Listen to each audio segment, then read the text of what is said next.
bilyong piso na pamumuhunan noong 2023. Tumaas din ang turismo sa lungsod na umabot sa 1.3 milyong bisita. Mga kontrobersya at pagsuporta kay Rodrigo Duterte.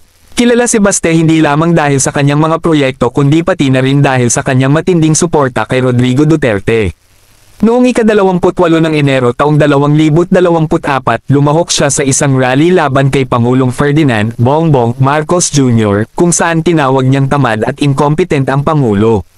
Nagdulot ito ng kontrobersya ngunit iginiit niya na ito ay bahagi lamang ng kanilang laban para kay Rodrigo Duterte.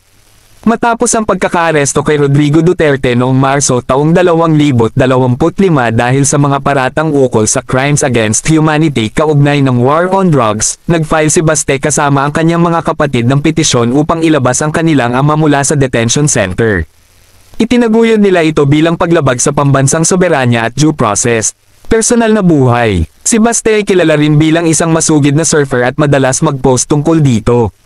Siya rin ay may 3 anak, 2 rito ay mula sa kanyang matagal ng partner.